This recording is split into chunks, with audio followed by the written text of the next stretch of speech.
말씀 찾도록 하겠습니다. 말씀은 열왕기하 25장 1절에서 7절 말씀은 열왕기하 25장 1절에서 7절 말씀입니다.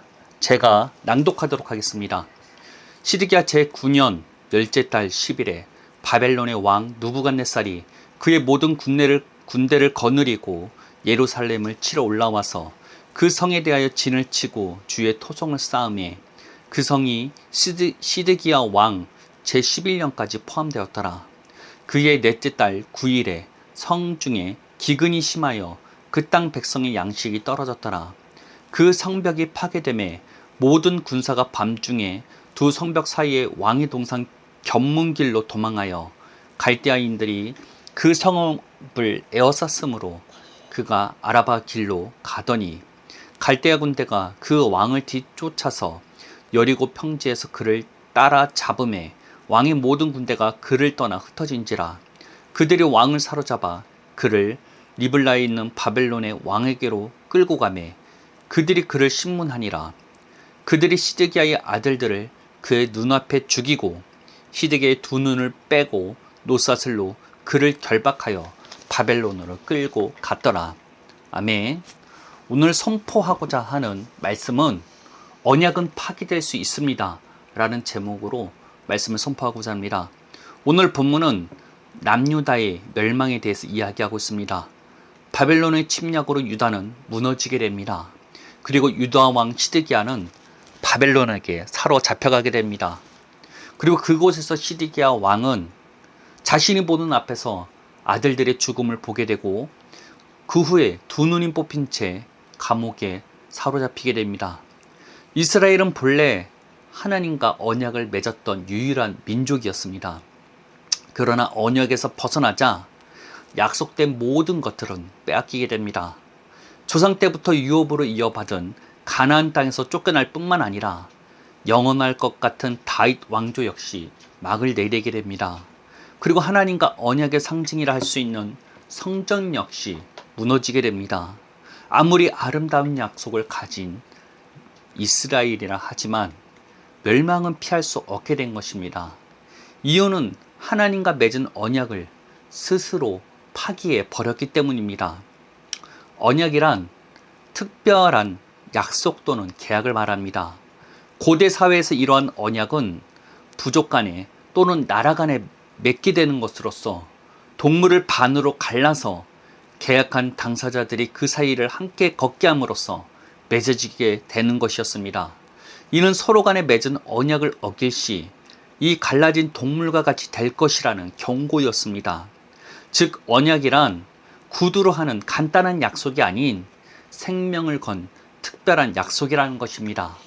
이스라엘 백성은 이러한 특별한 약속을 하나님과 맺게 된 것입니다. 그리고 이러한 언약의 중요한 성질이 쌍방 간의 의무를 요구하고 있다는 것입니다. 즉 한쪽만 언약을 충실히 이행한다고 해서 언약 관계가 유지되는 것이 아니라 계약을 맺은 모두가 언약을 충실히 이행하게 될 때 언약이 유지되게 되어 있다는 것입니다. 하나님께서는 이스라엘의 하나님이 되어 주심으로써 이스라엘을 보호해 주시고 인도해 주셨으며 이스라엘은 그런 하나님을 섬기고 순종하는 것이 언약을 유지하는 조건이었다는 것입니다. 하나님께서는 무척 신실하게 언약을 이행해 주셨습니다. 그러나 이스라엘은 하나님께 불순종할 뿐만 아니라 하나님을 따르기를 거절하는 상황에 이르게 됩니다. 그렇게 하나님께서는 선지자들을 통해서 백성들을 돌이킬 것을 공고하셨지만 이스라엘은 끝까지 듣지 않음으로써 언약은 파기되고 멸망의 길을 걷게 된 것입니다. 열지파로 이루어진 북이스라엘은 아수르의 멸망당해서 역사 속에서 완전히 사라지게 되었으며 남유다는 바벨론의 침공으로 인해서 포로로 끌려가는 굴욕을 당하게 됩니다. 그럼에도 불구하고 하나님께서는 이스라엘을 완전히 버리지 않으시게 됩니다. 열왕기서의 마지막은 바벨론의 포로로 끌려가 감옥에 갇혔던 요야긴 왕이 풀려나서 바벨론 왕과 함께 식사를 하며 바벨론 왕으로부터 편의를 제공받는 것으로 끝나게 됩니다. 이는 이스라엘이 신실하지 못해서 언약 관계가 무너지게 되었지만 하나님께서는 끝까지 신실하시게도 언약을 이행하고 계신다는 상징과 같은 사건이었습니다.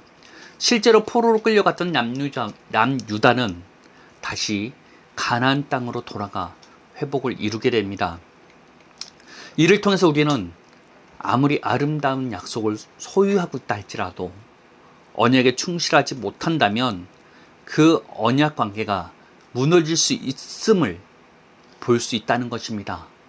하나님께서는 과거 모세를 통해서 백성들과 언약을 맺을 때 언약의 의무를 다하면 오게 될 축복과 언약에서 벗어나게 될 때 찾아올 저주에 대해서 말씀하였습니다. 나가도 저주받고 들어가도 저주받을 뿐만 아니라 결국엔 약속의 땅에서 토해짐을 받게 될 것에 대한 경고를 언약을 맺고 나서 백성들에게 알려줄 뿐만 아니라 이 언약에서 벗어날 삶을 살 때 이런 저주가 임하게 될 것에 대해서 백성들 스스로 선포하게 하셨다는 것입니다. 그리고 이 사실을 기록까지 남겼다는 것입니다. 그럼에도 불구하고 멸망 전의 남유다는 언약에서 완전히 벗어난 삶을 살면서도 잘못된 신앙을 갖게 되었습니다. 그것은 성전 불패 사상이었습니다. 하나님의 성전이 예루살렘에 있고 영원히 끊어지지 않을 다윗 왕조가 존재하고 있으니 절대 남유다는 멸망하지 않을 것이라는 잘못된 신학이었습니다. 그렇게 멸망을 선포하는 선지자들을 거절할 뿐만 아니라 죽이는 일들까지 일어나게 된 것입니다. 그러나 남유다가 아무리 성전 불패를 주장하며 하나님과 맺은 언약이 절대 깨어지지 않는다 주장할지라도 스스로 언약에서 벗어나니 그 언약은 파기되는 수순을 밟을 수밖에 없었다는 것입니다. 그렇게 율법의 저주가 온 남유다를 덮쳐 종국에는 약속의 땅에서 쫓겨나는 결과를 낳게 되었다는 것입니다. 언약은 반드시 쌍방간에 의무를 다해야만 유지될 수 있는 것입니다. 한쪽에서 일방적으로 끌고 갈 수 있는 것이 아니라는 것입니다. 하나님께서 아무리 신실하시고 언약을 끝까지 붙들고 계신다 할지라도 언약을 맺은 당사자가 언약에 충실하지 못하면 그 언약은 무너지게 되어 있다는 것입니다. 그리고 우리들 역시 언약을 맺은 자들이죠. 물론 우리들이 구 언약의 백성들과는 다른 내용의 언약을 맺은 것은 사실입니다. 구 언약과 달리 우리가 맺은 언약은 능력이 있기도 합니다. 그러나 언약이라는 구조는 동일하다는 것입니다. 쌍방간의 의무를 다해야 이 언약이 유지된다는 것입니다. 아무리 하나님께서 신실하게 언약의 의무를 다하신다 할지라도 우리가 거절한다면 이 언약은 우리에게 어떤 영향도 미칠 수 없게 된다는 것입니다. 즉 예수님을 믿는다 할지라도 버림받는 자들이 생기게 되는 것입니다. 성경은 분명 하나님의 약속이 취소되지 않을 뿐만 아니라 영원하다는 것을 말합니다. 그러나 그러한 언약을 받은 교회 안에서도 버림받은 자들이 존재한다는 사실까지도 성경은 이야기하고 있다는 것입니다. 그 이유는 예수님을 믿는 우리들 역시 새 언약이란 언약을 맺게 되었기 때문입니다. 그렇게 예수 믿는다 할지라도 죄를 지어도 상관없고 내 마음대로 살아도 구원받는다는 주장은 언약의 성질을 이해하지 못한 헛된 주장일 수밖에 없다는 것입니다. 이번 주 제가 다니는 직장 동료와 이런저런 이야기를 하는 기회를 갖게 되었습니다. 그 가운데 나온 말 가운데 하나는 이 직장 동료의 친척 가운데 목사님이 있다는 말을 듣게 되었습니다. 그리고 그 목사님의 아들이죠. 사촌 동생에게 이런 말을 들었다고 합니다. 그것은 예수를 믿는다면 무슨 죄를 짓는다 할지라도 구원받게 될 것이란 것입니다. 이 말을 듣고 이 직장 동료는 예수 믿는 사람에 대한 안 좋은 선입관을 가지게 되었다고 합니다. 솔직히 그 말을 듣게 된 제가 들어도 부끄럽기만 하였습니다. 예수 믿어도 마음대로 막 죄 지으면서 살아도 천국 간다는 게 성경 어디에 있습니까? 물론 예수님께서는 어떤 죄라도 뉘우치고 용서함을 구한다면 그 죄를 용서해 주십니다. 우리는 비록 구원을 받았다 할지라도 여전히 죄의 유혹을 받으며 넘어지기도 하기 때문입니다. 그러나 예수 믿으면 예수님이 용서해 주시니 마음대로 살아도 된다는 것은 잘못된 가르침이며 과거 초대교회에 있었던 영지주의들이 행하던 것과 마찬가지의 죄를 짓는 것과 마찬가지라는 것입니다. 과거 영지주의자들은 영혼은 거룩한 것이며 육체는 타락한 것이라 믿었습니다. 그렇게 예수님을 믿음으로 영혼은 구원받았으니 육체는 마음대로 살아도 된다고 생각하였고 방탕한 삶을 살았습니다. 그렇게 초대교회는 이러한 영지주의자들의 가르침을 이단으로 정죄했습니다. 그런데 오늘날 스스로 영지주의를 주장하지는 않지만 예수 믿으면 마음대로 살아도 천국 간다고 생각하는 것은 영지주의자들의 주장과 다를 바가 없다는 것입니다. 이런 미혹에서 벗어나야 합니다. 예수 믿으면 구원받으니 마음대로 살아도 상관없다는 생각은 미혹이자 영지주의자 이단의 생각과 똑같은 생각이라는 것입니다. 우리는 분명 새 언약을 맺었습니다. 즉 우리에게 언약의 의무가 요구된다는 것입니다. 그리고 성경은 우리에게 믿음을 요구하고 있다는 것입니다. 그런데 그 믿음은 단순하게 예수님을 인정하는 것이 아닙니다. 우리의 세계관과 우리의 의식이 말씀대로 믿게 되는 믿음까지 요구하고 계신다는 것입니다. 예수님께서는 이 땅에 오셔서 회개하라, 천국이 가까이 왔다라고 선포하셨을 때 회개라는 단어는 메타노이아라는 원어를 사용하셨습니다. 이는 단순히 죄에서 돌이키라는 의미를 가진 것이 아니라 생각을 변화시키라는 의미를 가지고 있습니다. 그런데 그 변화가 그냥 바꾸라는 정도가 아니에요. 메타노이아에서 메타는 변화를 의미합니다. 그리고 노이아는 생각이죠. 그런데 이런 메타가 동일하게 사용된 메타몰포시스라는 단어가 있습니다. 메타와 연결된 이 몰포시스는 형태를 의미합니다. 즉 형태의 변화를 의미하는 게 이 메타몰포시스라는 단어입니다. 그런데 이 변화가 단순한 형태의 변화를 말하는 게 아니에요. 애벌레가 나비로 바뀌는 변화를 말하고 있다는 것입니다. 즉 메타노이아, 생각을 바꾸라는 이 말씀은 애벌레가 나비로 바뀌는 그와 같은 변화를 요구하고 있다는 것입니다. 예수 믿고 있던 우리의 사고과 생각이 이전과는 완전히 탈바꿈되어야 된다는 것입니다. 그렇기에 우리들은 말씀대로 우리의 생각을 완전히 변화시켜야 합니다. 즉 완전히 새롭게 태어나는 것과 마찬가지 상황이 되어야 된다는 것입니다. 그렇게 우리들은 더 이상 우리가 죄인이 아닌 의인이라는 사실을 받아들여야 합니다. 또한 우리들은 마귀의 노예가 아닌 하나님의 자녀라는 것입니다. 그리고 더 이상 죄의 지배를 받지 않고 있으며 하나님의 통치 안에 있음을 깨달아야 한다는 것입니다. 우리는 하나님의 자녀로서 뱀과 정갈을 밟으며 원수의 모든 능력을 제할 걷는 동안 가지고 있다는 사실을 깨달아야 한다는 것입니다. 이러한 사실을 믿으라는 것입니다. 이러한 말씀대로 메타노이아 하라는 것입니다. 애벌레가 나비로 변타는 것과 같이 하나님을 모르던 우리들이 하나님의 말씀대로 변태하라는 것입니다. 새로워지라는 것입니다. 이것이 성경이 우리에게 요구하고 있는 믿음이라는 것입니다. 그리고 이런 믿음을 사용할 때 우리들은 복음의 능력을 경험하게 될 것입니다. 그렇게 에스겔 선지자는 이와 같이 선포했습니다. 에스겔서 36장 26에서 27절 말씀을 읽어드리도록 하겠습니다. 또 새 영을 너희 속에 두고 새 마음을 너희에게 주되 너희 육신에서 굳은 마음을 제거하고 부드러운 마음을 줄 것이며 또 내 영을 너희 속에 두어 너희로 내 율례를 행하게 하리니 너희가 내 규례를 지켜 행할지라. 우리가 하나님의 말씀대로 우리의 생각과 사고관을 새롭게 하면 마음이 부드러워질 뿐만 아니라 하나님의 뜻대로 살 수 있게 될 것이라는 것입니다. 그것이 우리에게 요구되는 언약의 의무이며 일어날 일이라는 것입니다. 예수 믿는다면 우리는 이러한 것을 경험하게 될 것이라는 것입니다. 그래야만 우리가 언약 가운데 있음을 말하고 있다는 것입니다. 내가 스스로 변화될 수 있는 것이 아니라 언약의 의무를 다할 때 변화되게 되어 있다는 것입니다.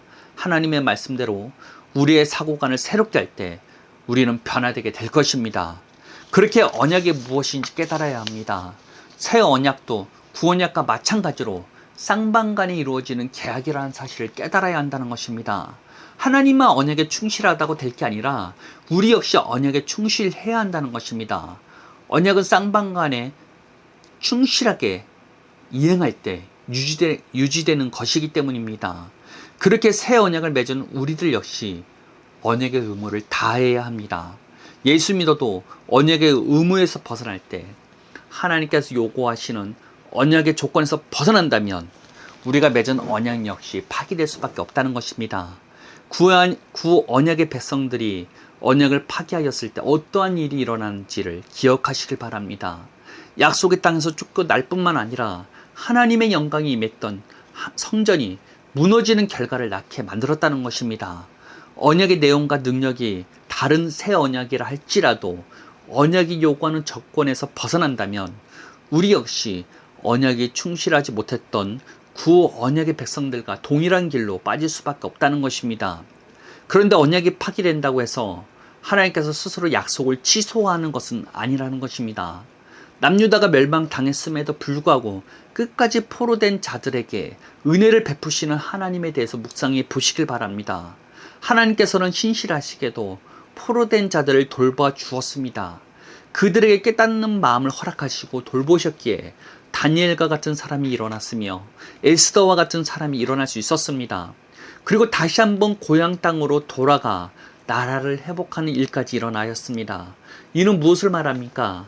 하나님께서는 한 번도 자신이 하신 약속을 끝까지 어긴 적이 없었다는 것입니다.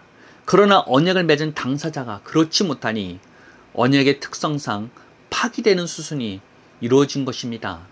즉 언약이 파기되는 것은 쌍방간의 의무를 요구하는 언약의 성질로 인해서 이루어진 일이라는 것입니다.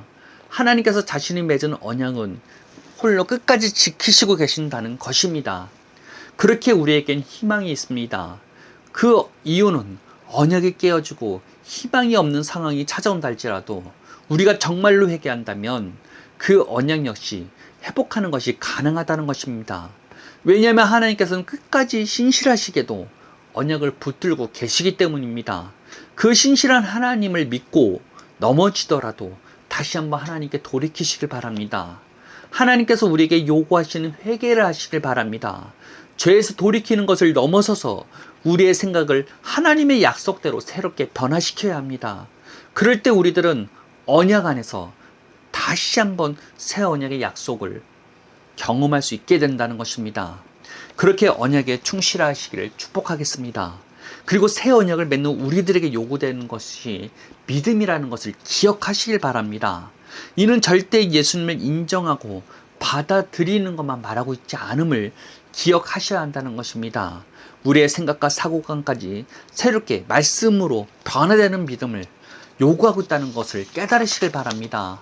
하나님의 말씀으로 사고관을 새롭게 하는 믿음을 소유하시길 바랍니다. 천국 복음을 선포하셨던 예수님이 요구하는 회개를 행하시길 바랍니다. 새 언약의 성도들에게 필요한 믿음이 무엇인지를 깨달으시길 바랍니다. 성경이 요구하는 믿음을 소유할 때 반드시 복음의 능력을 경험하게 될 것입니다. 복음이 우리를 변화를 시키는지, 우리 스스로 어떠한 것 변화시키는 것이지 우리 스스로 어떠한 것도 할 수 없다는 것입니다. 언약은 파기될 수 있습니다. 언약은 쌍방간이 이루어지는 것입니다. 아무리 하나님께서 신실하게 그 언약을 행한다 할지라도 우리가 행하지 않는다면 언약의 특성상 언약관계는 무너질 수밖에 없다는 것입니다. 이것을 깨달으시길 바랍니다. 신실하신 하나님을 믿고 넘어졌다 할지라도 다시 한번 돌이키고 회개함으로써 언약 가운데 들어갑시다. 하나님의 말씀을 통해서 새로운 피조물의 삶이 무엇인지, 자신이 누구인지를 다시 한번 깨닫고 복음의 능력을 경험합시다. 우리의 삶 가운데 그와 같은 삶이 약속되어져 있습니다. 우리에게 복음의 능력이 우리 앞에 다가와 있다는 것입니다. 그 사실을 믿고 복음의 능력을 경험함으로써 날마다 주님 안에 승리할 수 있는 성도님들 되시기를 예수님의 이름으로 축복하겠습니다. 기도하겠습니다. 하나님 감사합니다. 이 시간 가운데 우리에게 하나님의 말씀을 깨닫게 하신 것 주님의 은혜입니다. 우리가 맺은 이 언약의 특성이 무엇인지 깨달았습니다. 쌍방간의 의무를 다해야만 이 언약 관계가 유지될 수 있다는 것을 깨달았습니다. 우리가 이 사실을 믿고 날마다 언약 가운데 들어가길 원합니다. 늘 말씀 가운데 생각하며 말씀대로 행동할 수 있는 우리를 되게 하여 주옵소서. 늘 말씀으로 승리함으로써 그 말씀의 능력을 경험하는 우리를 되게 원합니다. 우리 스스로의 힘으로서는 아무것도 할 수 없습니다. 주님, 우리 안에 주님의 능력을 경험할 수 있도록 주님, 우리를 이끌어 가시옵소서. 예수님의 이름으로 기도합니다. 아멘.